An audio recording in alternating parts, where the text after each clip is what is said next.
everybody. Welcome back. I can't even get through this with a straight face. I am one of your hosts today, Christine. And I'm Megan. And for the record, this was not my idea. This was not my... I showed up with them because I knew she wouldn't wear them. Well, not to mention the fact that they're kind of like, I don't know, it's if you've bought these from Party City, I think you can understand, but it's like walking with a book on your head. It's kind of cool feeling though. Yeah, it's a little bit cool. So if you're wondering why we're wearing these awful things, we kind of wanted to mix it up a little bit today and talk about something really kind of crazy. So we picked conspiracy theories, but what was interesting is both of us were like, oh, UFOs. Who doesn't love to talk about UFOs and aliens? So fit the theme. So we've been geeking out on UFO information for the past week. So we're a little batshit crazy right now. We're a little hopped up on alien info. But I've always kind of watched this stuff because I love talking about UFOs. Because one of my favorite movies when I was younger was the movie Contact.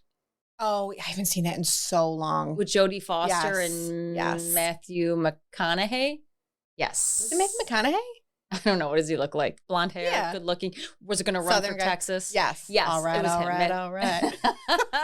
Yes, Matthew McConaughey. So, that was my favorite movie because I always agreed with the one thing they said in that movie, which was, if we were the only ones in the universe, it would be an awful waste of space. Well, think about, I love it too. My favorite movie is E.T., and we have a special guest today, our little man. And I hate E.T. I think it's one of the best movies in history. Why? Because it was so well done. And like the emotion you get, it's like kind of scary at The emotion. Oh my, when we were young. I just think it's easy. I just think it's funny that you're like, not like it's a good storyline. It's a great storyline. The Elliot with E.T. and like their relationship, and the ending scene when E.T. is like, come, and Elliot's like, stay, and they hug, and then E.T.'s finger lights up and he's like, I'll be right here. I weep every time. I will do it till the end of time. It's like, I forget what happens. Well, he is on Earth. He is outside of, remember like the Reese's Pieces scene? No. So he lands on Earth, okay? And it's just him. The rest of his alien unit left. They left him there? Yes. And maybe I don't think I've ever seen this movie.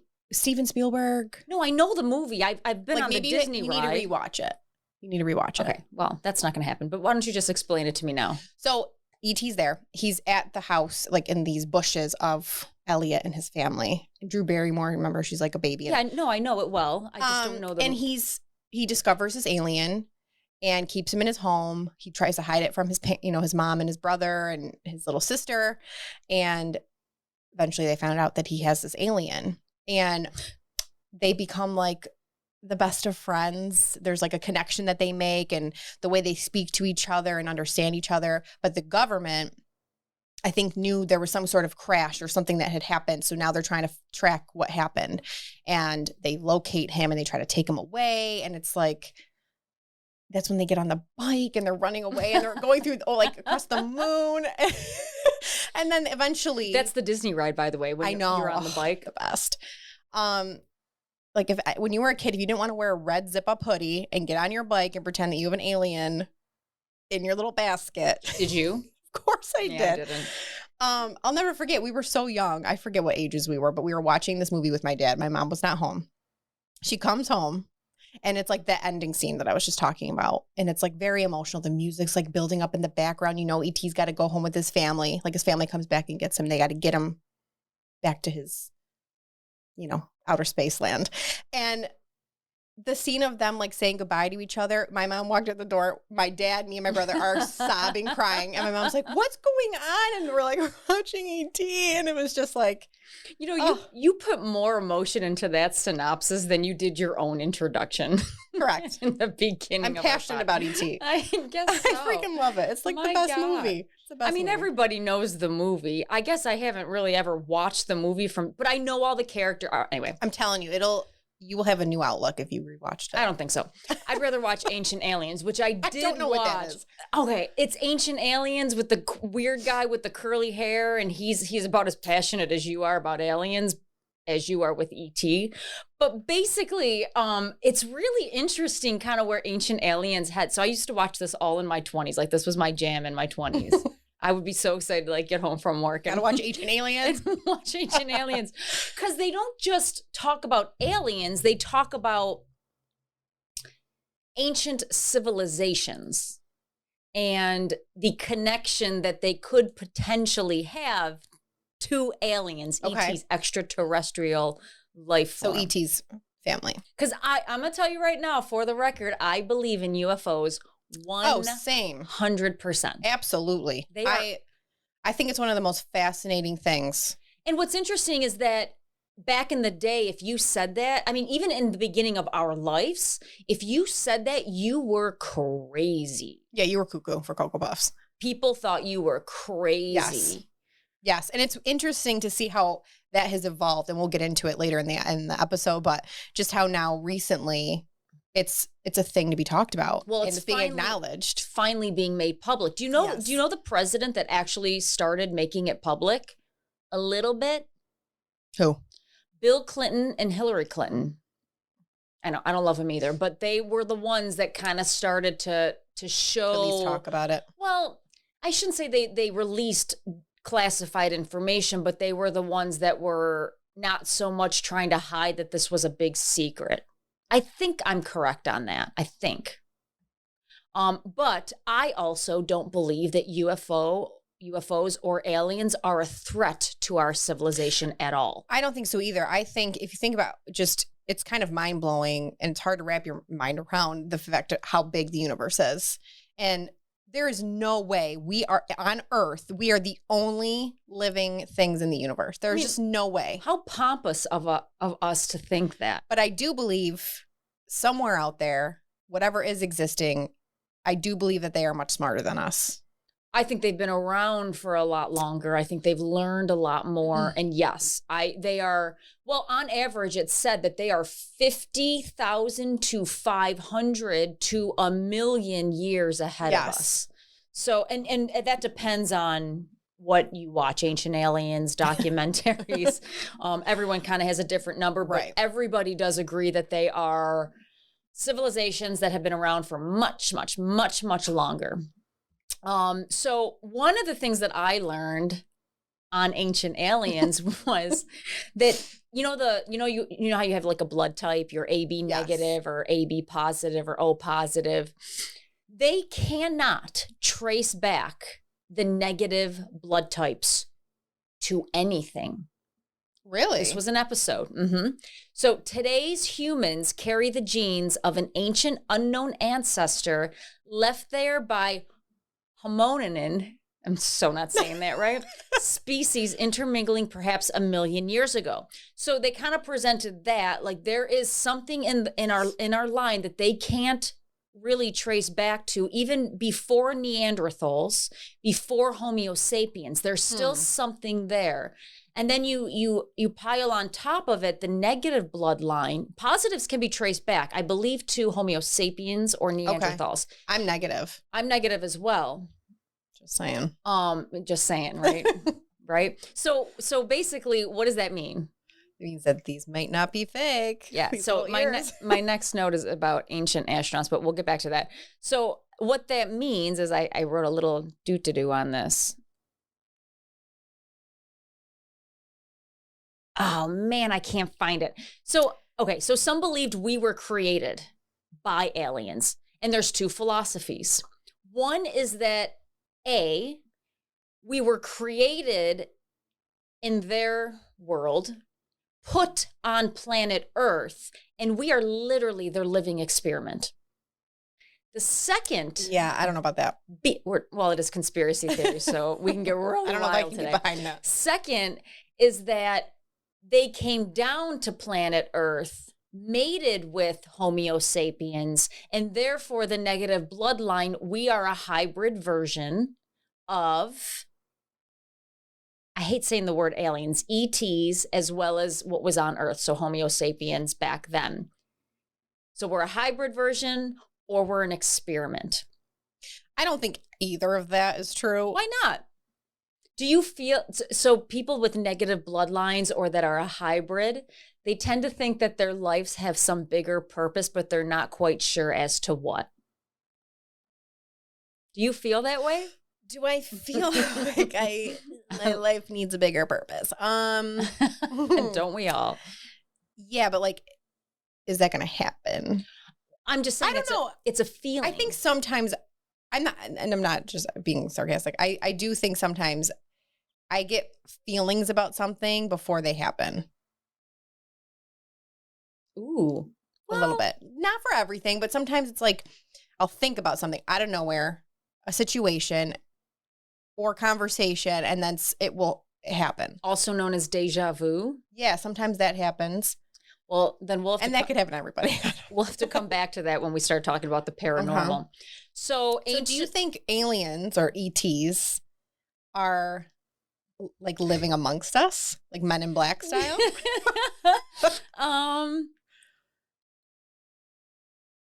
I think it could be possible. I know some really weird people, but I mean, true. Some of my customers, yes, they could technically be from a different planet sometimes. I don't know because I don't know if like the Edgar suit.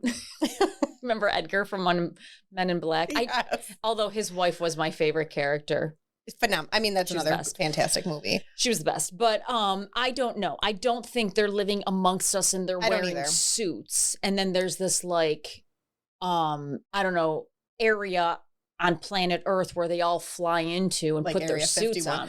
I do believe that there is a group of men in tuxedos that wear black that are part of something a little bit bigger that none of us can understand and control the narrative on this. And I'll 100%. Get into that later. Yeah, same. I think there's a lot that we don't know and a lot that has been hidden and kept secret and probably will for a very long time. Do I think they're living amongst us? No. Do I wish that they would come and abduct some people? Yeah. For sure. I have a theory about abductions too.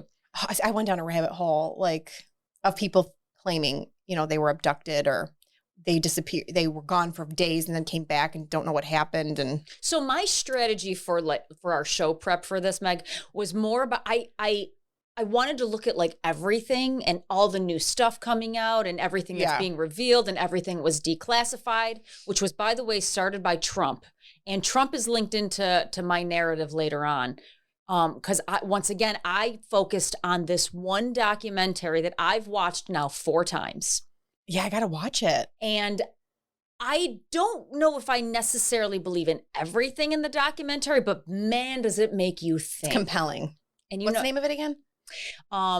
Close Encounters of the Fifth Kind. Okay. So first and foremost, back to Ancient Aliens. We can't move off of this one too quickly. Ancient Aliens presents a very interesting point about a lot of things. There are 7 places on the planet that we cannot explain till this day how they were built.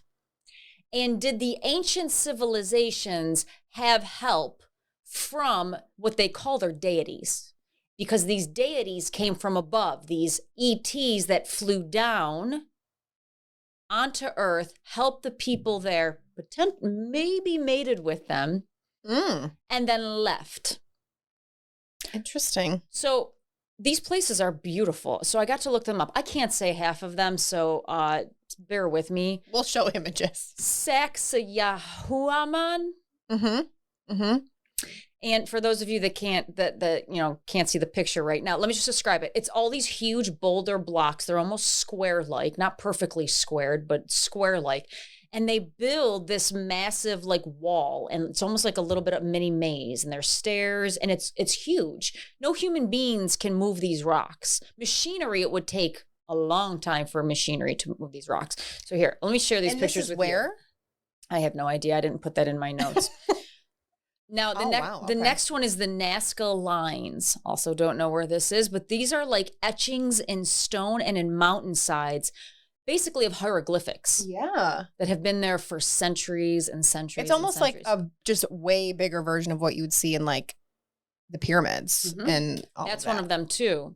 There you go. Egyptian pyramids. Till this day, nobody knows how these were built. We cannot replicate building these to this day. There's no way that the ancient Egyptians with their hands built that. Well, they were obviously alien Egyptians. There you go. The other one is Stonehenge. I've seen this. Stonehenge. It's big, huge boulder stones. This reminds me of Outlander. Yeah, really. Take me back. This is one that is almost a for the gods. Like it's a what is that called when you go and you worship the gods? You know what I mean? Yeah. The next one is why don't you try and say that? Because I can't. Oh, you don't know how to say this one? It's it's Teotihuacan. Teotihuacan. It's beautiful. It's this huge. It's once again, it's another pyramid. Yeah, that one's interesting too. It looks like a stone. I don't know if it's something else, but it's stairs. You climb and climb and climb and climb to the top. Gorgeous. Don't know how we made that. Other one is Easter Island. It's all these like weird ass big stone figures with faces. Well, we don't know how any of these were made. No. How do you make that? You carve it. With what? You know, a sharp rock. It's not like they had Dremels back then. You know what I mean? Like, how do you... with a lot of time and patience. And may I just point out how large the heads are compared to the bodies? You have to notice that in that. Well, and they always, when they try to describe aliens, or I've heard the term grays and... Grays. Oh, I watched some videos that with people thinking they saw these aliens, and there's a specific type called the grays, and they have like the larger head, longer arms, longer legs too, like it's very slim and slender. Okay, follow me on this one. Ready? I'm glad you brought that up. So people say aliens have been around for much longer than we have. Yes, we can agree on that. And because they are so technologically based, way ahead of us, they have bigger brains and their bodies are smaller. So as we continue to move more technological in our lives, or to be more technological in our lives, we're going to start to see our hands shrink, our body shrink, and our head grow. And that's already kind of started to happen through the evolution process. Neanderthals and Homo sapiens had massive heads. Yes. No, they had little heads. Excuse me. They had huge hands, big feet, big bodies. Their that's heads how were they. little. I mean, think about how they lived. And now, as we start to use our hands less and less, and our bodies less and less, but our brains more and more, that's why you see the aliens in the movies with really big heads and tiny little bodies, like Mars Attacks, and less fingers and toes. It's kind of creepy. Okay, so there you go. There's another conspiracy theory for you. The face on Mars. I don't know about that. I don't know if that's a face or just a hole in the moon. It looks like just some craters. Yeah. So that is the 7 places on the planet that really, and of course Mars isn't on the planet, but that really people they just can't explain. They can't, even with the machinery we have today, we can't replicate it. And the thing that's so fascinating to me about everything is that there are so many factors out there that will probably never be explained, at least in our lifetime.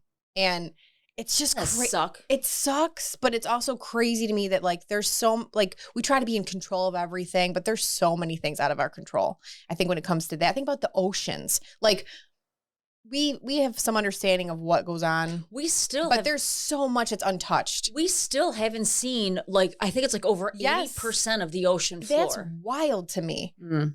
And you know, who knows? Not that I want to live forever. I mean, I'd be happy if you cut it off at 44. That's when the wrinkles set in. My God. But like, I wonder what will happen. And once again, then there brings me back into like my spiritual belief system where we will be around. We will get to see what happened. In fact, we're going to know all those answers the day we die. Yes. And it's not a death, in my opinion. It's a rebirth. Well, this is not it, is my point. Like this life on earth is not it. And what we do here on earth, we are here to learn lessons. And if you miss them, you're just going to have to do it all over again. But we'll get to that after our UFO combo. Okay, so can I jump into this documentary? Because it was so exciting. I mean, no, now I want to go watch it right now. You know what's funny is you and I didn't share notes on this. I know. So now I'm like, what do you have? We're kind of just jumping off the cliff. There's just so much to tap into, and I just love it. Okay, so this Close Encounters of the Fifth Kind. This is my all-time favorite UFO documentary, and I've watched a good handful. Is this on Netflix? Where can we see this? Right now, I believe it's on Tubi and Vudu. Oh, you can watch it right online. Okay. But it was on. I believe I have it through iTunes. You can buy it through iTunes as well. Okay. So I found this documentary very interesting because I find this gentleman very intriguing. So the movie starts with the evolution, with the push to declassify all UFO sightings and information. That has happened over the past, not even 10 years. It's almost been like the last 7 years. Yeah, it's recent. So in 2017, the New York Times alerted folks to an actual UFO program through the Pentagon. Mm-hmm. So what's interesting is that for us, it's being declassified and it's new, but to the governments around the world, it's not. There are people out there that know a lot more than we do. This has been something that has been studied, and there's stuff that has been going on for decades now. So the gentleman that really leads up this documentary and other documentaries before this, his name is Stephen Greer. Okay. He's an interesting background. He is an emergency room physician who left his job, to found, an emergency room physician turned American ufologist who founded the Center for the Study of Extraterrestrial Intelligence and the Disclosure Project, which seeks the disclosure of alleged classified UFO information. So he left, he goes to school to be a doctor. He leaves that because he wants to become a ufologist. Am I saying that right? I've never heard of that. Or is it ufologist? I didn't even know you could be that. Rick, do you know? Ufologist sounds legit. That sounds legit. Sounds good. Yeah, that flows. We're gonna go with that. We'll go with ufologist.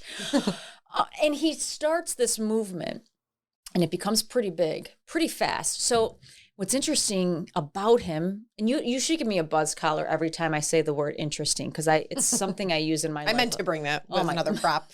Darn. Had a near-death experience at the age of 17, became deathly ill, and died. First experience with divine beings. So during this experience where he dies, he goes to this place and meets other beings because he leaves his body spiritually through his soul, and he's in space. He's brought on to a ship, and he meets these beings during his death and then ends up waking up.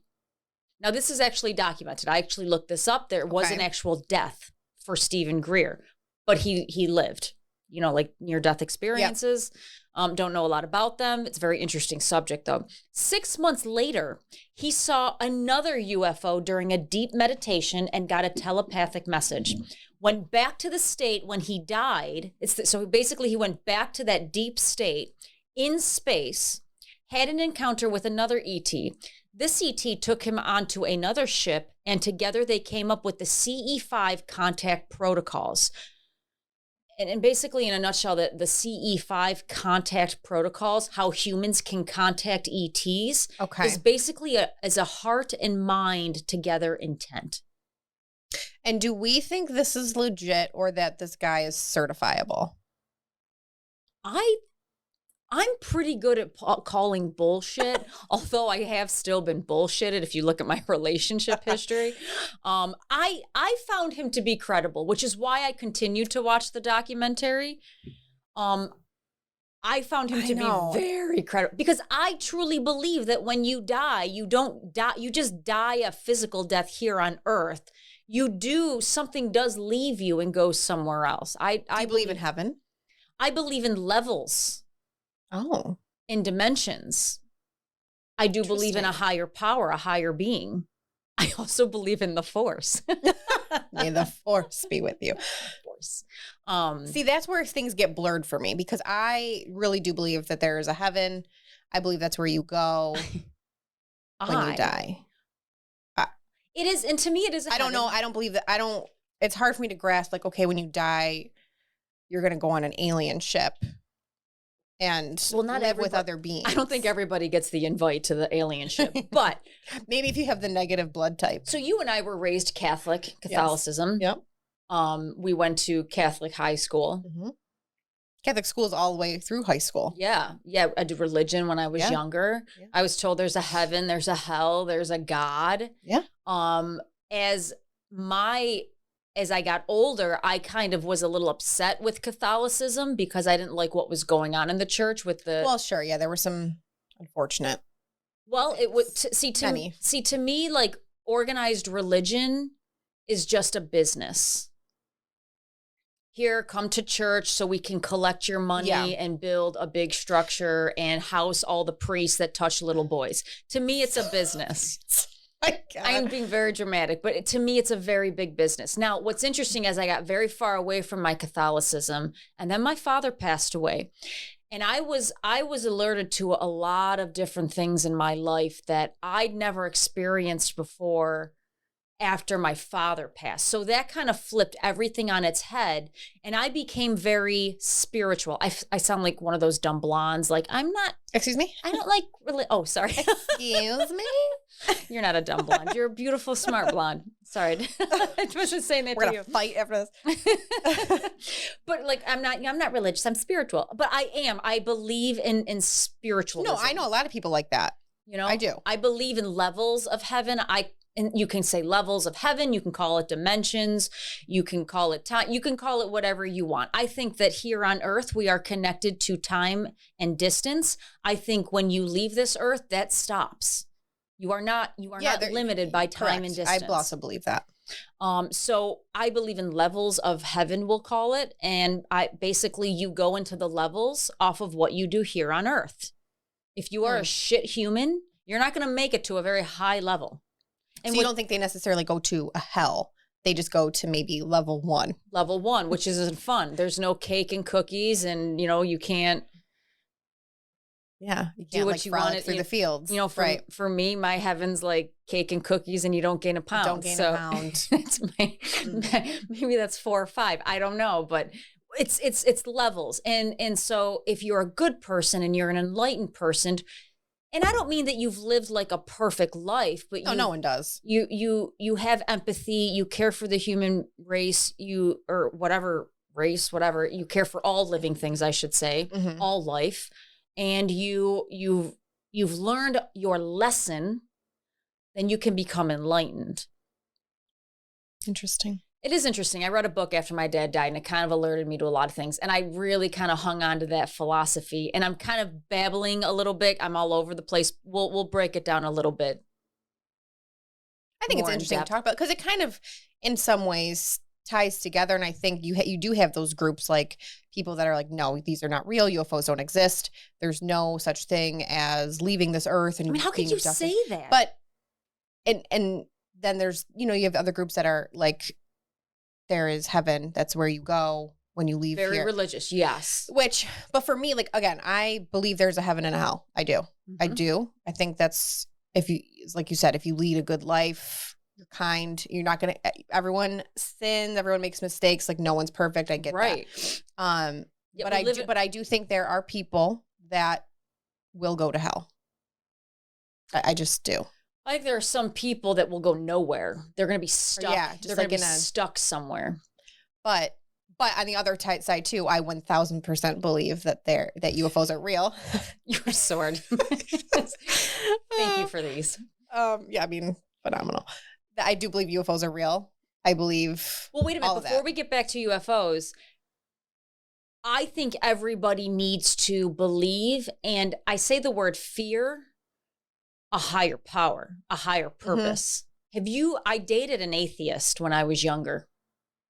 Yeah, I don't get that. His thought process was a little scary to me. I bet. I mean, he literally thought he was like, I say this in God's gift to earth. But he didn't believe there was in anything. nothing. Nothing. He didn't like you're here and you're here. He was a veterinarian. He didn't believe in anything. He didn't fear anything. He was the best at everything. He talked down. He was one of the most pompous people, the most egotistical people I had ever met in my life. And he was also an atheist. Not that I'm saying that's what those people are. That's just my one experience with them. Right. And I believe that if you don't believe in a higher purpose, you're more easily lost in the riffraff of things.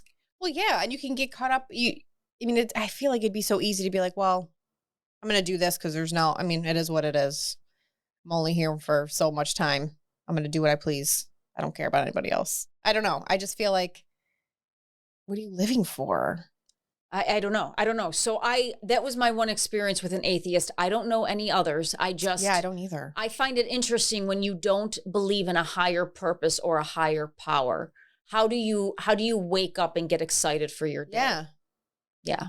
Okay, back to UFOs. Okay. So Mr. Greer, this is a direct quote from the actual documentary. How do we develop that relationship with the occupants of the UFOs? That's what this is about. It's going from just sort of a materialistic view, there's a machine flying around in the sky, and sort of a superficial view of it, to a deeper truth of who's on board. Why are they here? What is their relationship to humanity? Mm-hmm. Okay. Perhaps the origins of the human race. What are we to do to create a relationship with them? And how do we do that? What is the foundation of a relationship between humans at this stage of our evolution, and civilizations that are hundreds of thousands to millions of years more developed technologically and socially, and perhaps in consciousness? There have been legit studies that show that when a person dies, they become a fraction lighter. They weigh their bodies. They believe it's the soul leaving the earth. Interesting. The body. Mm-hmm. And that's what they call consciousness, being awake, your sentient self. I know. Ooh, okay. Now, Greer believes elected representatives are unlikely to resolve this problem. Our governments are not going to help us. No. Okay? Well, no, they won't. But we can resolve it by going directly to these civilizations and saying, we're here.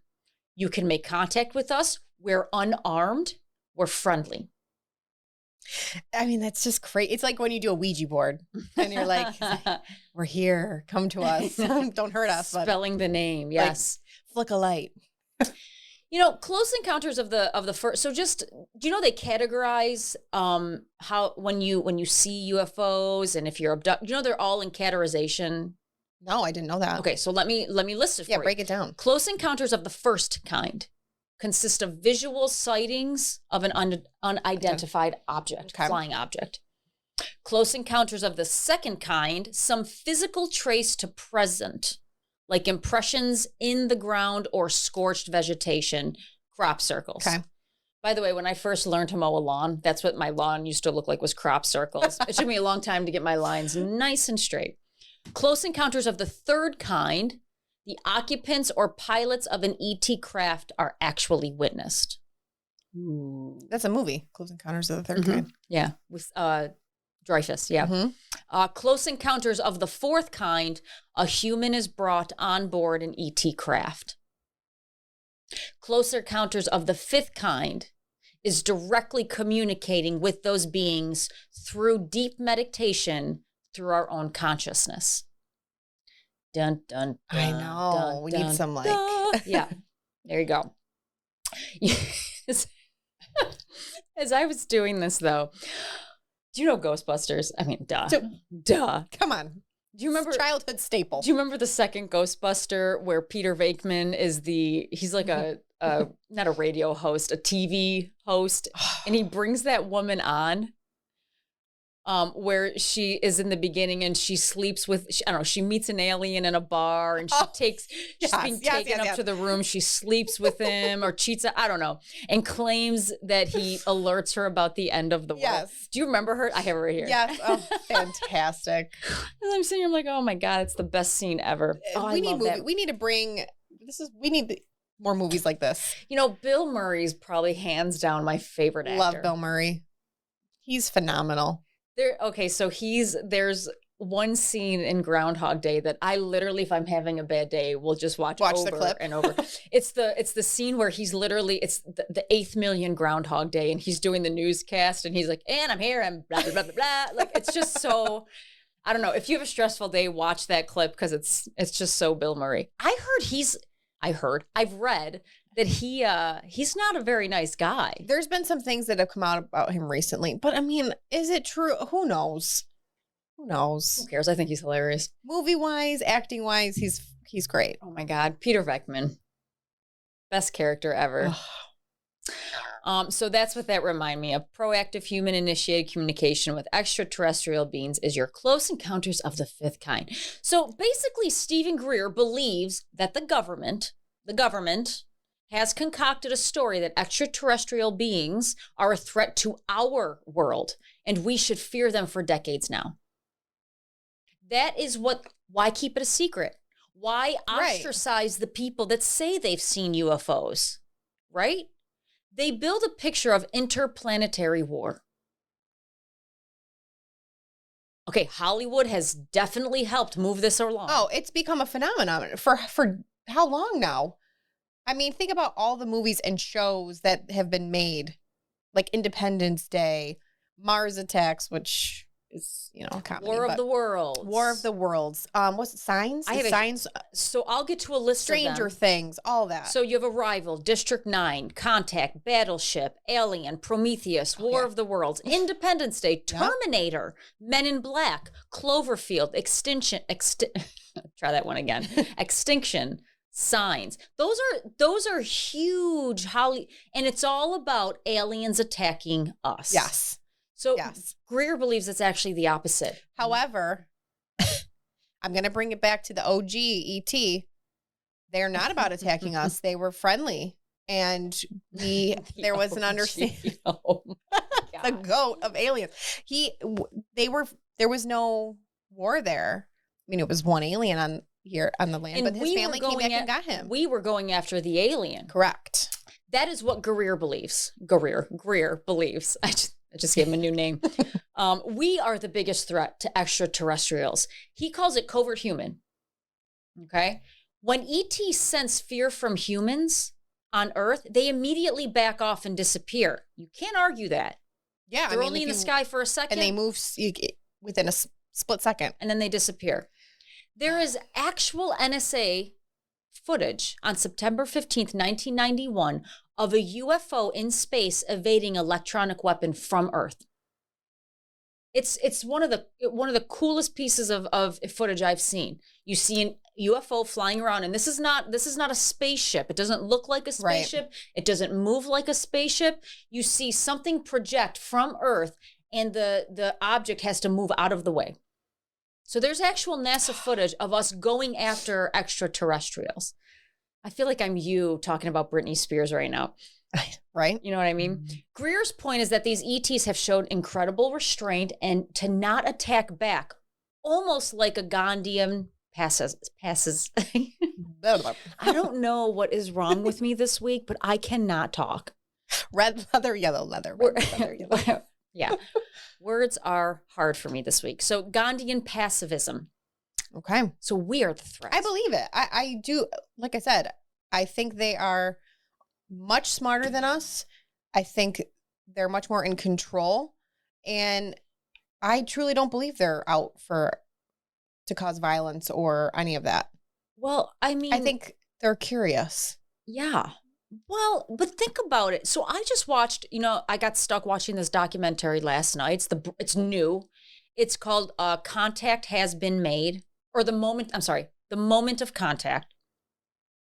And it's about this documentary maker traveling down to Brazil, Varginha, Brazil, where in 1996, multiple witnesses saw a spaceship crash, a UFO crash, and then multiple witnesses saw the ETs in different locations They were black, they were oily, they had big red eyes, they had 3 toes. There's pictures of this, 3 young girls. There was a capturing of both of these ETs. There's folks from the military in the document that actually, and they have to have their identity hidden because their government's going to kill them apparently if they talk. And they believe I need answers. There is video footage of these 2 ETs that were actually caught. They were. Do you think small. that's true? And you know what's interesting is because every single one of the witnesses mentioned something very particular. There was a very strong smell of pneumonia. And then some of them are like, it was pneumonia, but it was worse than pneumonia, almost to the level of sulfur. And it was almost worse than the smell of sulfur. And it lingered for days, this smell. In fact, the guy that actually physically handled one of the ETs died a day later. Really? From granule. One of the military people? One of the military guys, something Chavez something. Interesting. Died a day later of granulated. Oh, I don't remember what it said. But basically the doctor's reports were all messed up. You couldn't really read it. It said just a general infection, but there was no reason for this 23-year-old young man to just die randomly a day later. Now, the guy that was driving the car that he was in, that he jumped out of and then went and grabbed the ET, has barricaded himself in this property. They finally got access into the property. And the guy who came out was this guy, something Lopos or something, basically said, if you don't get off my property, I'm not talking about it, I'm going to shoot you. And they're in Brazil, so they kind of had to leave. I thought it was impelling. I thought it was interesting. Yeah, like there's that word. I need more.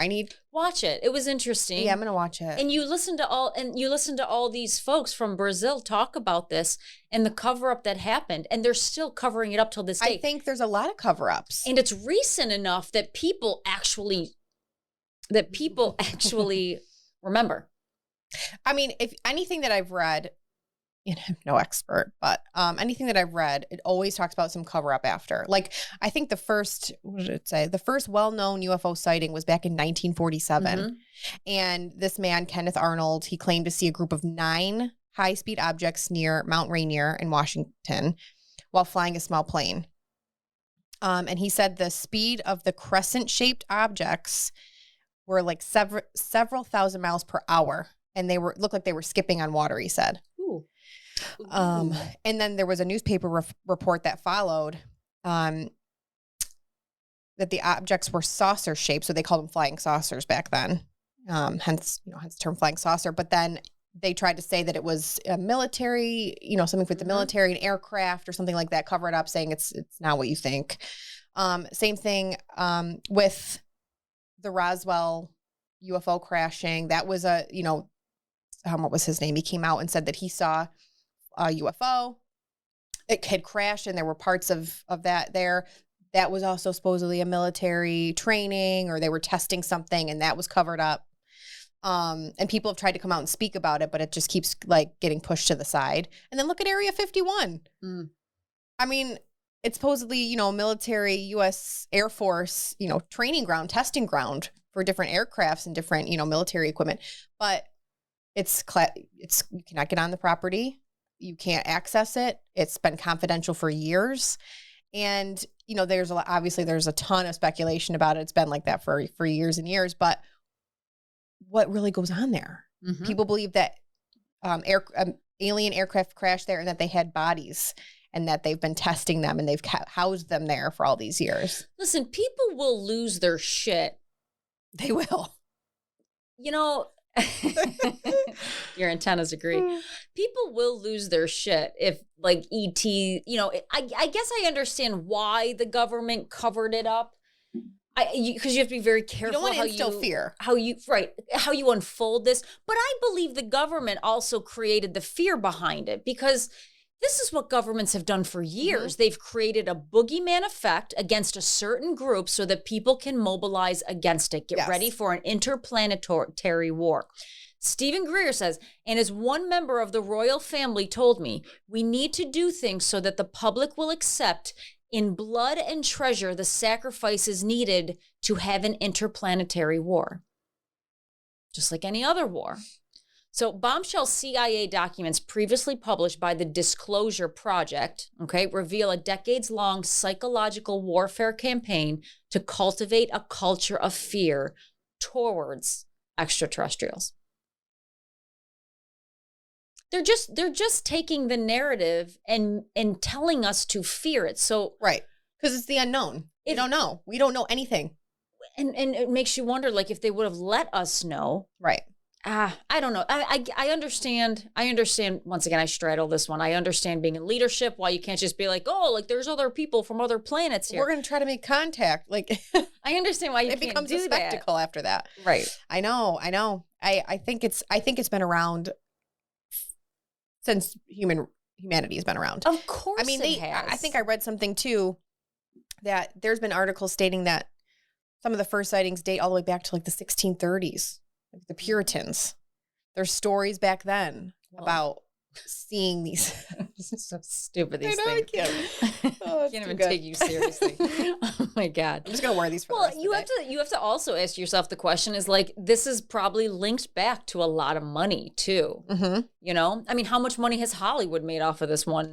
Of fear-mongering us. Yeah. I mean, now it's agreed by multiple people that ET's technology is on average 50,000 years, all the way up to millions of years more advanced than ours.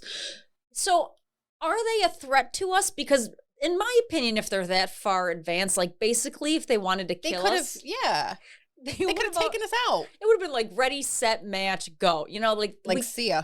Yeah, we would have been gone already. So if they were a threat, you would know it by now, and we would not be having this conversation and breathing here in this room right now. I mean, really, it would be point, set, match, over. 100%. That's why, again, I think they're just a curious being, and if anything, like you were saying before, if they feel fear, they leave, they go, and we're all about, oh my God. There's these creatures, we're fearful. Like that's all it is fear on our end. Would we not do the same thing if we found life on another planet? Right. Yeah. Right. Yeah, we would. So, and then what popped into my brain was, I mean, let's take Star Wars, for example. Love it. I think Star Wars was onto something though. If ETs had like a Death Star, then we would have a problem. We would. Yeah. Because that's what the Death Star did. What it obliterated like a planet, right? So another set of fantastic movies. So Greer believes that their technology is controlled by consciousness, intertwined with highly advanced AI. So their thoughts control their machines. Makes you think of AI right now and how scary that is. It really does. Yeah, I mean, I'll never drive a car that just drives itself. That I don't know. No thanks. Well, it's like why it's taking away your own control, basically. That's the way I look at it. I mean, because people that it's too much. It's too much. Too much. I mean, people that once again in the old days that said they saw all these things and said that they were they were ostracized. They were made to be nut jibs. So sorry, I cannot talk today. Yes, you were insane. If you said that you saw a UFO or you believe you were abducted or you saw, an alien walking around, you were crazy. Mm-hmm. So I'm going to go deeper now. Yeah, let's go deeper. Okay. So he makes the following points by the end of the documentary that I'd like you and I to discuss. Okay. So 1, we can contact and communicate with ETs through a deep level of meditation and connected consciousness. Have you ever meditated? Not successfully. Okay. But you've tried it. I've tried it. It's not easy to do. I've tried it. It's been a long time. I just never had success. Things happen in meditation. I believe that. If you can break through your own defaulting, your own barrier, your own thoughts, and actually just allow things to open, things can happen in meditation. You meditate quite often, So don't you? no, I don't. Or no? I know I'm a yogi, but I do not. I'm not good at it, and it's very hard to practice meditation if you are someone who likes to stay busy. Yes. It's And like in my house, there's no place for me to meditate. Right. And when it's nighttime, I'll just fall asleep.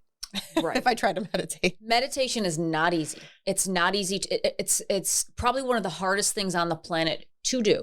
Now, I have been in meditation retreats though. Okay. Through my training, because we had David G come in and train us, who is one of the world-renowned meditation experts and stress relieving. How was it? Phenomenal. What a cool guy. So let me explain what happened during my meditation retreat. And it was a whole weekend of meditation. I'm not going to lie, it was pure torture for me. But I knew a young girl in my life who's very connected to, she's like the I see dead people type of person. She's very connected to the like spiritual a medium world. Very much.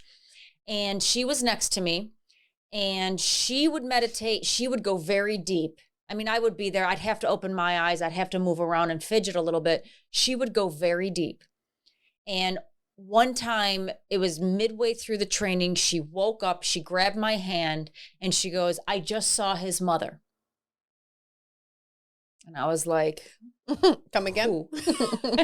So he brings us out of the meditation and he starts talking and she leans over to me and she says, I just saw his mother. She's never met this guy Who's before. the instructor? David G's mother. She's never met him before. Okay. Oh. I said, okay, Tiffany. Okay. Sounds That's awesome. good. Great. So we end whatever section we were in. We go into break and she beelines it for him. And she goes, hi, David G. My name is so-and-so. I just met your mother. And he looks at her and is like, okay, hello, so-and-so. That's great. He goes, what did she look like? She goes, beautiful young woman with long curly red hair. He goes, yes, that's my mother. He goes, she said, she just spoke to me in my meditation to introduce herself to me. And then he took her and they went off to the side. Ooh. I was like, okay. And I didn't get anything. I saw your mom too. I saw her too. I was like, I didn't get anything out of that meditation. But I did have one time at the end of it was like 2.5 days of meditating where I went into a meditation and someone had to wake me up out of it. Oh, okay. So you can get pretty deep if you, once again, it's like repetition. Right. Like and you have to practice to get there. the type of deep level of meditation he's talking about is like, you gotta do this every day. And you're talking like hours, and you don't know that much time goes by. You have no idea. I had no idea we had been doing it for 30 minutes when I was woken up. No, I wasn't laying down. I was sitting there. It was very strange. Do you remember anything? Like, were you thinking about anything? No, I just remember waking up very rested. Okay. Very rested. I don't remember much. So things can happen in meditation, but once again, most people can say they meditate and they think they meditate, but they don't get to that deep state. Oh yeah. And I can't even give you advice on how to get there. I have no freaking idea. But I do know that meditation is quite powerful. I've heard. I mean, Quite powerful. I've never done it. Never gotten there. But So number 2, there is an unspoken message from ETs that if Earth goes into full nuclear war, which with our leadership these days is more possible than ever, UFOs, they have the ability to intercept them and avoid complete extinction. They will step in if we try to extinct ourselves because we're so stupid and we want to go into nuclear war. And they're like, oh, look at these idiots again. We gotta do something. I thought that was yeah. I don't know about that one. That one I was like, all right, that's not. Well, that's nice to know. How nice of them. We kill each other, they're going to stop it. They care about us. That's so sweet. Yeah, I don't know. That one's a little bit of a stretch for me. Well, I believe we got their attention with nuclear weapons even more because they've been known to hover over nuclear sites. Yes, I have heard that. There's a lot of sightings over nuclear, nuclear destruction sites or whatever. I don't know, whatever they're called. Okay, number 3, counterintelligence efforts reach out.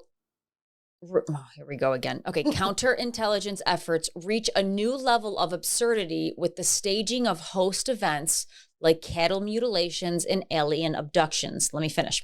From the documentary, in 2017, retired Air Force intelligence officer Richard Doty made history when he admitted on camera that unacknowledged special access projects within the military do indeed stage alien abductions to lay the psychological foundation for an interplanetary conflict sometime in the near future. There was a special group out of the 76th 2nd Intel Wing at Fort Belvoir that came out and did this. Little nugget put in your back pocket. So abductions are not real. They're actually being done by the military. Nobody's ever been abducted. Maybe, but military is basically staging these. They even have machinery that looks like an aircraft. Why would we do that? To lay the psychological foundation for an interplanetary conflict. Oh, I just read that back to you. I mean, okay. Okay. Got a lot of time on their hands. Let me get into number 4. There is a national security state that has been in place for many years across the world that is establishing full spectrum dominance over our planet. This isn't government. This isn't the president. This isn't our Senate. This isn't our House. This isn't Putin. They have nothing to do with this, and they have no jurisdiction over it. They don't even know what's going on. The national security state is different and separate from any government leadership and operates completely separate from any standardized rules. Basically, our presidents do not run this organization. Our leaders do not run it. It's run by something completely different. This is why it was so crucial to get Joe Biden and Kamala Harris back into office so that the national security state can stay operational, because Trump was trying to expose this and dismantle the national security state. Now, with these 2 lunatics in office, they can go back to controlling whatever they needed to control. Well, yeah, that's their MO for everything. There has to be a reason why Trump is so hated. He's just a man. He's just a man. A businessman. He's just a man. And people think he's like the devil incarnate. I know. And I never... You knew that it had to be something much bigger, right? Because the mean tweets, okay, get over it. You have Putin, who's trying to completely demolish an entire country, and even he's not hated as bad as Trump. Why is just a man who says not the right things all the time? I like his policies. Why is he so viscerally hated? Well, I think some of it's because he's trying to expose. Well, what was the Space Force about? I never got enough time to look into that. The Space Force was going to do something. And I think that's why they had to put these 2 lunatics back in office who are too busy dumping billions of dollars into electronic buses to actually look at the big picture. Well, if these aliens care about us so much, can they come help us now? Come on. Please. I don't think that's their duty. Well, please. We're sending through our little antennas a signal of help. We're raising a flag over here. I know it's the duty of we the people to become peaceful ambassadors to the universe. I found that one of the most interesting points of this documentary, because I myself have questioned why just a man sends people into full-out meltdowns. Yeah. Makes you wonder.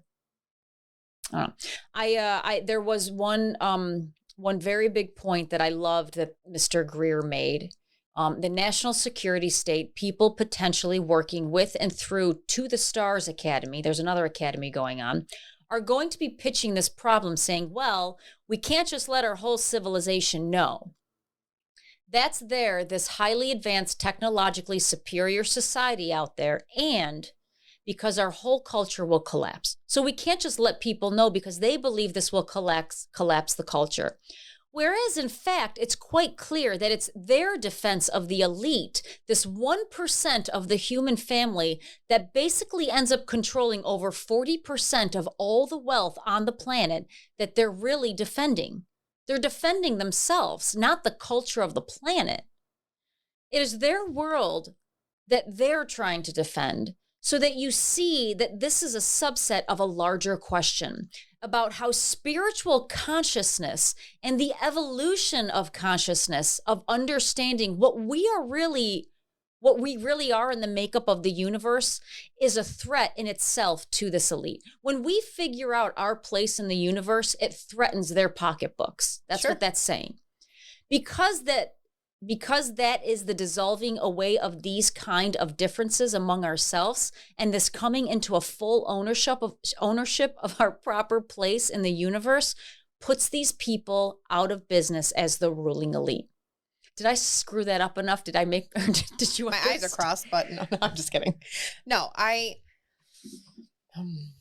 like I said, I think there are a certain, probably smaller group of people that know a lot of information. But I still think regardless of how much information they have or know, there are so many things out there we're never going to find out. We're never going to uncover. They're smarter than us.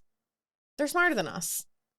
In this documentary I watched last night, every one of these witnesses were visited by a vehicle with no license plate on it in men in black tuxedos. And they were told to shut their mouths or else. They were even offered money. Really? I believe it. I believe it. I just wish we could get access to that information. I mean, what's interesting is, we were saying before, if you ever spoke out about it, you were insane and needed to be evaluated. But now, as time has gone on, there's been such an increase in sightings. And there was, I think, earlier this year, there was a congressional hearing for like the first time in, I think, 50 or 60 years. Acknowledging and discussing that there were, I think, over 400 sightings of unidentified objects, and intelligence officials were testifying about this. They released some videos of different sightings that have been recorded, and a lot of them have come from pilots stating that they have seen these images. Astronauts used to say they... Oh, I'm sure. Who was on Apollo 6? There's a recording of whoever was on Apollo 6 saw something fly over them. Oh, I have no doubt. But even, so yeah, you're in space, right? But think about just pilots. You're flying. There was, it was actually on the Today Show. They had a pilot on there. He was a former, let me find it. Okay, his name was Mark Holsey, and he was a former F-18 fighter pilot. And this year, it was in August, he saw 7 mysterious objects flying thousands of feet above him. And he was saying, his point was, nothing flies that high. Even if you're testing aircraft, if you're testing things, it's too high. And the speeds that they were going, and he said that there have been other pilots that have spoken out about this. And one of the common denominators is that they seem to always appear or be near the bottom of the Big Dipper. Oh, that is, I might say that interesting. That's intriguing. It's intriguing. And then on that same clip on the Today Show, they were saying that this pilot had also seen a shooting star, and it was coming towards like these objects. And then when it got towards them, it entered their like orbit with it, which was kind of creepy. Just saying. But that's all stuff from this year. Yeah. And now they're putting together, I think NASA's putting together a team of people to look at this information, look at these unidentified objects, these reports, and seeing what they can make of it. Well, which is like wild, but the budget's it's like $100,000. So I don't know. Oh, okay. They're probably like, okay, we're going to do this. It's like less than a Netflix budget. Right. They're like, we're probably going to do this so we can shut all you people up. I love that you take us to our pop culture Today Show. I mean, yeah, I was like, the Today Show. Okay. Well, let me ask you this question. United States is a world power, right? Mm-hmm. Do you think this all comes back to the US, do you think there's something we have and we control that is based in this country? Because in this documentary, do you know who flew in to pick up the bodies? Do you know who flew in to do the full investigation other than the guys in black? The United States Air Force. Really? Collected all the evidence. This is in Brazil, the Brazil incident? From Brazil and brought it back. I know why. I don't know. Or is there some special group with, the U.S., all these different nations that, they discuss and they all have kind of a part in it? But I don't hear about this stuff from other countries, and I'm just wondering if that's because I don't live there. I read a couple things that happened in Russia. Sightings, crashes, things that have happened there. I mean, Brazil's another one. Brazil's got a lot, especially around this Virginia. I'm not Virginia. It sounded like Virginia, but it wasn't. It was very Brazilian. Yes. Virginia. Nice little twist on it. Yeah. So I don't know. I mean, I don't think it can just be the U.S. I think it's much bigger than that. In Archachuca, Arizona, it's believed that there's an underground facility that has a claim that it is storing 9 different types of UFOs and killed whatever being was on board to autopsy in Arizona. When? Like now, like today, like this moment with us wearing these ridiculous things. Yeah. And in Corona, Mexico, I believe, it's been reported they found a live alien. They named it Iba. It was a male, transported to Los Alamos and lived on Earth for 5 years. Oh, come on. We would have heard so much more about that. I know, right? Yeah. I mean, think about that. It's what the documentary said. So I just think it's great because, the whole phenomenon about aliens, UFOs, extraterrestrial beings, that's been around forever. But I think it's so interesting that in 2022, it's becoming a topic that's being discussed on a congressional level by NASA. Because you can talk about it without being made out. Yes, but I think there's so many things that have gone on, so many sightings, recordings. You can't ignore it. I think they've always gone on, but people were afraid of being thrown in the loony bin. Yeah. There was actually this last week, there was an article in Newsweek. A former Navy pilot reported a weird black cube that flew past his flight team. He was just talking about it on the Joe Rogan podcast. He said there were 2 aircraft from his squadron. They took off in a flight of 2. They were essentially flying in a formation, like one was diagonally in front of the other. And as they hit this area, one of these objects, these black cube objects, went right in between their aircraft. And he said the lead pilot saw the object. The second one did not. He said, which isn't surprising because you're usually focused on the flying in formation. So you're not always looking at what's in front of you. The lead really has leeway to look around. He said he saw it and he immediately came back. There were 2 aircrafts from his squadron. Oh, sorry, I'm just reading the same thing I just read. Could you repeat that for us? The high probability answer is that he thinks it was some type of classified program of our own making. But again, they don't know what it was. I don't think they have any confirmation of what it was. So as right now, it's unidentifiable. One of the points he does make, and I don't have it here because I didn't make it to the end at work yesterday of the documentary, watching this documentary at work. He makes a point that we haven't made any major technological advances in like decades. And he's concerned about that because we still drive a car. Mm-hmm. And we've driven a car since the 1930s, 40s. At least. And he doesn't understand why we're still in that type of technology where we're trying to figure out fossil fuel versus electron.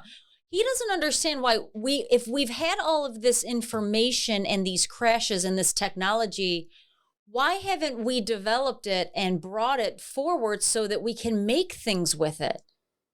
And I know. One of the things he believes is this national security state, this elite, you're going to get rid of all of their money-making things because all of this stuff is so easily and readily available to push technology so much further forward than where we've gone. He was really stumped on it. He goes, I don't understand why we're still driving a car. It's been like 80, 90 years. what's going on? Like, why haven't we come up with something better? Remember they always used to say we're going to have flying cars. Where are they? Where are they at? Where are they I would love to get places quicker. I don't know. I feel like I'd get Can you imagine like everyone just flying around? Oh, what was the Jetsons? Yes. Oh man. Oh, the Jetsons. Yeah. Great. But you know, like, how do you fly these things? Like, what are we missing? What piece are we missing? He says it's consciousness. Which you know, it's hard to define that word. It's really not, you know, not to get off of like the UFOs, but like God, prana, chi, magic, consciousness. He's like, it's all the same stuff. Every culture throughout history has described it in some way because he believes that you link the technology, it's AI and consciousness through very simple, and then you add in very simple earth elements like aluminum and you know, whatever. And that's how you connect, and that's how you make these maneuvers, and that's how you fly these machines. And it's through this consciousness phenomenon, quantum level. How you communicate and all of that. Yeah. I mean, is what happened. I mean, that's an ET. I mean, they've done, did you ever hear of what is it called? A random number generator? Mm-hmm. You can control, so basically if you flip a coin 100 times, in the world, it should be 50-50. You should get about 50 tails, 50 heads. If you consciously focus on that, you can turn it to actually getting mostly tails. Or everyone go home and try it. Yeah. We should test it. We should. I'm interested to see it. They've also done studies where they put a plant in a corner of the room. So something alive in the corner of a room. And they put a light in the center of a room, and it can move. And basically what they found is that light will eventually find the life and shine on it. Consciousness. The light? So we have the ability to influence things through just our minds. You're smiling. Because I'm just thinking of all the things I try to influence with my mind. It just doesn't happen. It's not working. I know. Maybe I need to meditate more. So I'm going to make one more point by Mr. Greer, and then we can move on from Mr. Greer. I thought this was very powerful, though.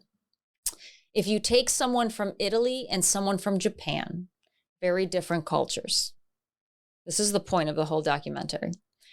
Very different people, personalities, backgrounds, and emotional temperament. Mm-hmm. Now, extrapolate that out across the cosmos and think of the vast differences there are going to be. How do we make any sense of that if we aren't anchored into something deeper? And that point of commonality has to be folded within each of us. And that is, we are awake. We are conscious beings. They are awake. We are awake. The faculty of being aware of awareness and consciousness, not what you are conscious of, what it means to be awake. That is the singularity. And once we're anchored into that state of consciousness, the unitive state, then there aren't any aliens. There are just other people who are a little different from us. That's the point of the whole documentary. And that can apply to so many things. I mean, even within our own kind. And one perfect example is that we sit down here on Earth pissing away our time with racism and genderism and fighting Russia and this person's. We just waste our time putting so many more labels on each other when in reality we're all just people. Right. Just trying to live their lives. We're just humans. Do you think someday, and it could be in a galaxy far, far away. A galaxy far, far away. Do you think there will ever come a time where humans from Earth will coexist with ETs? Absolutely. Star Wars. Yeah. Like in a bar. Yeah. You're just all hanging out. Yep. Drinking some blue drink. Yeah. I do. And I hope it happens. I think it'd be pretty cool. It would be cool. Yeah. Hopefully we can get by all of our stupid barriers and all the labels we put on each other. Because it's getting We would ridiculous. think it's cool. They probably don't think it would be cool. They're like, no, we're good over here. You guys are messed up. I know. I wonder what they'd look like too. I know that's the other thing. I feel like there's so many different images that maybe that's where I'll find a man. in the next galaxy. He's out there. He's way out there. That's funny. Okay. Oh my God. Could you imagine me bringing something home? Like to your mother. She'd be like, I just want you happy. Yeah, as long as he treats you well. That's right. It's true. It's all that matters. All right. So that's all I got on you. Oh, Albert Einstein had a really interesting saying. Have you ever heard this? Everyone who is seriously interested in the pursuit of science becomes convinced that a spirit is manifest in the laws of the universe, a spirit vastly superior to man, and one in the face of which our modest powers must be humble. I would love to have just a fraction of like his brain. I know. What is it like to be in there? And that kind of brings us to like paranormal. Unless you have anything on UFOs. No, I think we pretty much covered on that one like a dead horse. As long, just want to give our little guy here some. He's the star of the show. Small that is. When I ordered this, I had a much different vision of the size. How big did you think it was going to be? I mean, I thought he was at least going to be like coming up to here. You were way off. Just a little guy. Oh, he's cute though. He's cute. I'll never see him again once I bring that back to my house. So have you ever seen a medium? No. Oh, I want to go so bad. I used to watch that show, Long Island Medium. What's her face? And I thought it was fascinating. Mm-hmm. And yeah, I would love to do that. Mm-hmm. Once again, I didn't care about any of this stuff until my father passed. Hasn't your mom been to one? Yes, my mom goes to a lot of them. And she finally bought me a gift certificate to one. And in the last reading, it's always my father that comes through. And he's a very strong spirit, very strong. Mm-hmm. And he, over and over again in this reading, he is stating, I need to go, telling Christine needs to come get a reading. There's something my father needs to tell me. Have you gone? No, I have to book one. To be honest with you, I wasn't ready. Yeah, it's a lot. I'm going to cry during the whole thing because this medium is she knows things about my mother and father that I didn't know. And that, by the way, I did know and that nobody else would know. There's no way that she's pulling out what she's pulling out. And I'll give you a couple of examples. So something that just happened recently at my office. Have I told you this story? About the new build? Yeah. Yes. So for the viewers out there, I live in an office. I feel like basically. I live in an office. I work in an office and we're growing so fast that we've had to do an expansion. And one night the alarm goes off and Uncle David is the first one to get the call, then my mom. He goes by himself and my mom's on the phone with him and they hear this big bang in the building while he's there alone in the middle of the night, in the middle of the hood. And my mom's like, get out of there, get out of there. And my Uncle David just says, I'm not scared. I'm not scared, Patty. And the cops show up, they go through the building, they find nothing. We pull the cameras up the next day. And in the cameras is this huge white orb just bouncing all over the warehouse. So, goosebumps. So one of the employees that we work with knows Mama Medium. She also had a TV show. Oh, where's she? I have no idea. Okay. Once again, I never followed these things until recently. Yeah. So Mama Medium. Mama Medium. Okay. And Mama Medium says to Sue, are you doing something to the bathrooms? And Sue's like, yeah, we just painted them. She goes, okay, is there some major construction going on in the warehouse? And Sue goes, yeah, we're doing a big expansion. Now in my mind, I'm like, yeah, but you can see there's construction. Like you can see it. Right.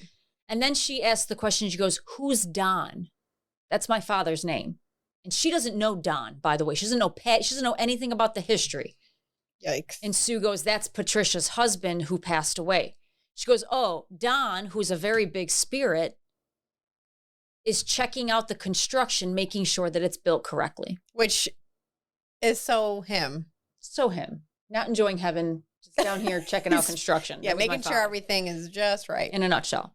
So that was one big story. The other one was right after my dad died, with Kaya.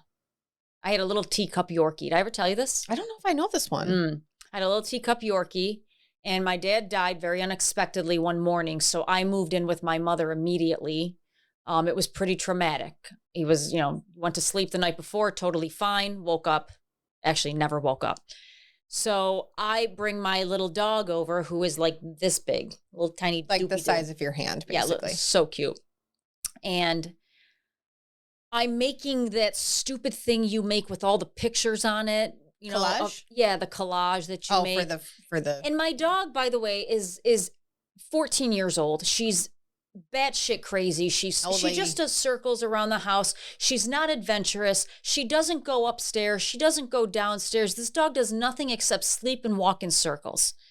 So I'm making one of those collages, and all of a sudden, the alarm in my mother's house goes off.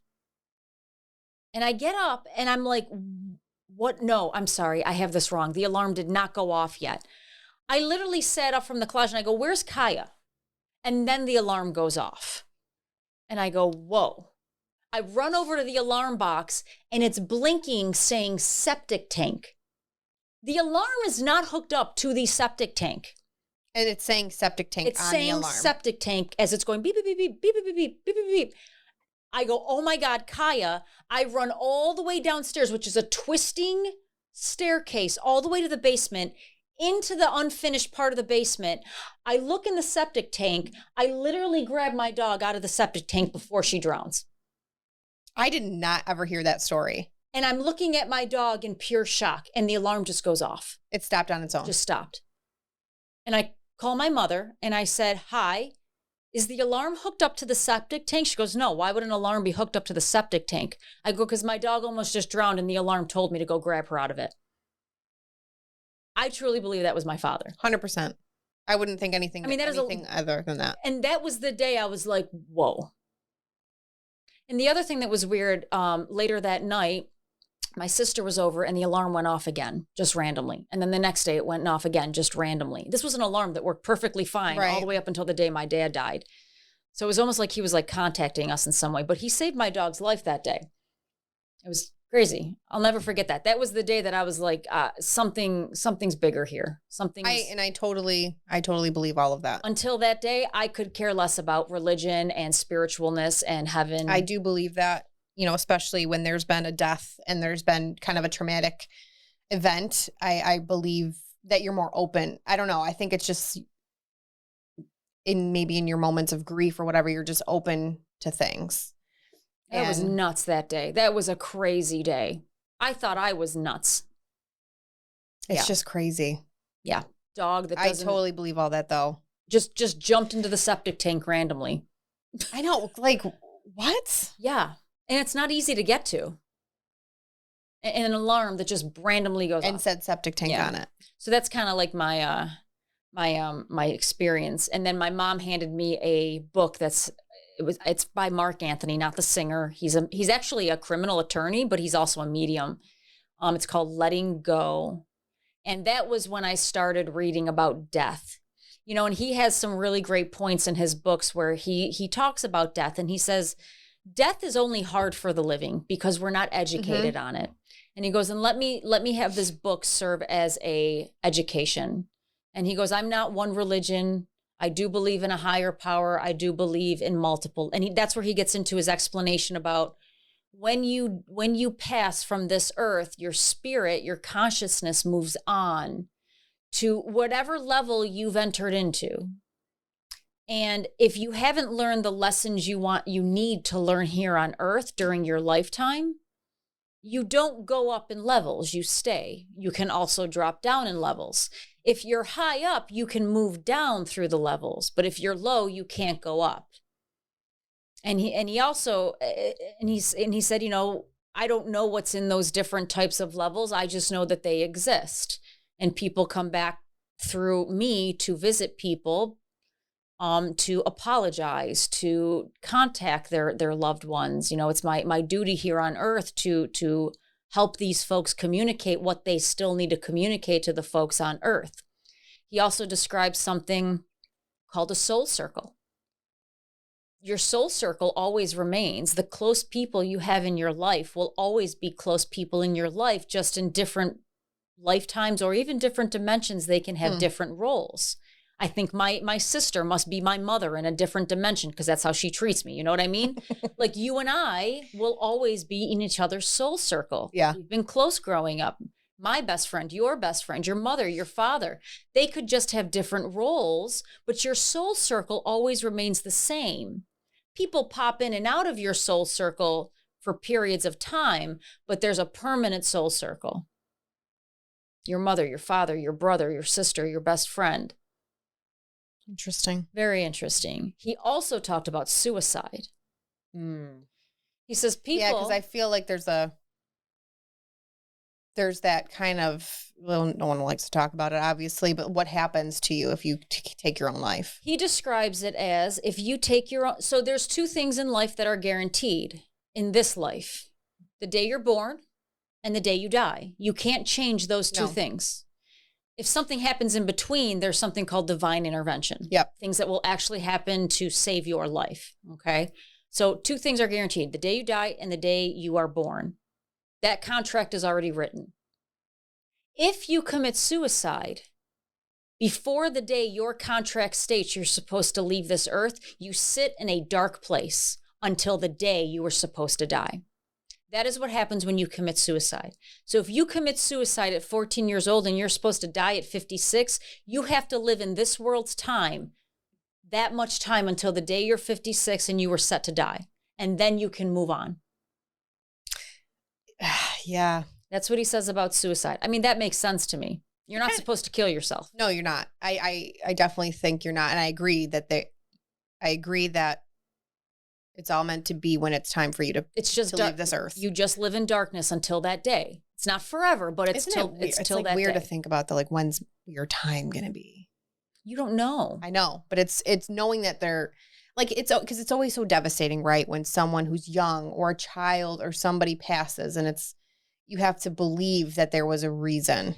Well, I don't know if it's a reason but think of how selfish we become when we lose somebody. I mean, my own thought process with my father was I stressed him out. I caused the heart attack. I didn't treat him right. I should have done that. There's such a selfishness that we make their death about us, when in reality, we have no control over it. His destiny was already set the day he was born. And I totally believe in divine intervention. Mm-hmm. Like my dad, he flatlined. Mm-hmm. He was 40s. Wasn't his time. Problems. Wasn't his time. And he said he wrote a poem about it. It's published in this book about what happened to him. Like he saw a light and he was going towards it. And he heard people saying, go back, come, don't go there. And I didn't know he wrote a poem about it. We have it. And Grandma had the book too. It's like it's this poem book. It's a published book of poems. And then he woke up. And I think Grandma was in the room when that happened and witnessed all of that. She was very spiritual too. Yes, Grandma was. Grandma went to mediums all the time. She had a lot of books on it too. Like she would always. She had a sixth sense though, Grandma. She definitely did. She did. She had a very. She knew a lot about dreams too. Like I remember I used to ask her because she had this dream book and she was very into it. So I remember sometimes I'd be like, what does this mean? Those are fun to analyze. Yes. Dreams. Your subconscious. If you can remember them when you wake up. Yeah, apparently everybody dreams. It's just it takes like a discipline to remember them. I know. It's like the worst is when you're having this dream and you know that you're having a dream and you're like, oh my gosh, but then you wake up and it's gone. Mm-hmm. I can't stand that. That happens to me, but then I find myself in the middle of deja vu during the day and I'm like, I have had this happen. It was probably in a dream. Yeah. So I know. Crazy. But yeah, that's all fascinating stuff. And I think it's stuff that's out of our control. Mm-hmm. It's things that are above us that, we're not supposed to know. We're not supposed to know. Because if we did, we'd probably screw it up. We would. That's just it's what we do. But yeah, but I think that's like the beauty of it though. Mm-hmm. It's just knowing that we don't control everything and that there's things out there that. He also says the universe unfolds things to you in a very specific timing, with very specific timing, because the universe will hold information back from you if you're not ready for it. And then it waits till the moment you're ready. But do you think that's the universe or do you think that's your destiny? God? I think it's all the above. Yeah. I think it's all the above. So, because what is God? Is God just love? Well, I think it's that, but I think it's more than that. Like, you know what there's sayings like, science goes so far and then comes God. Mhm. Because I truly think and for some it is a higher power. It is a higher being. It doesn't necessarily for them mean God as some of us would see it. But who was the first astronaut that went to the moon? What was his name? Rick, please shout it out if you know. No, his buddy. The other one. Buzz and we are gonna edit this section. Oh my God, what was his name? Buzz's buddy. Buzz. He said that the closer he got to Neil Armstrong. Neil Armstrong. My God. Yes, we need to edit that because that's sad. Okay, for all three of us in this room. So Neil Armstrong, he said that the closer he got to the stars in space, the more he believed in God. I believe it. Yeah. I believe it. He was a very sciencey guy. I think I think science is fascinating. I think there's a lot that can be explained by science, but I think there's a whole lot more that can't be explained. 100%. Now, either our viewers are going to think we're crazy after this episode. Why? We're wearing these. Oh my God. You have a headache yet? No, I don't. No, because because it pinches back here. So normally I get, anyway. See? Delicate little hand. I was doing. So I don't know what else to say other than. It just leaves you with that, we've left you with some things to ponder on. Oh, totally. Totally ponder. I think it's fascinating. I could literally read articles, watch documentaries, movies on this stuff over and over again. Days. Me too. It's fascinating because I do want to know. I want to be a part of like NASA. We'll be part of your very low budget group to look at these unidentified objects. I would love to be on Space Force, but you have to be a pilot apparently. I mean, come on. Don't they need some common folk?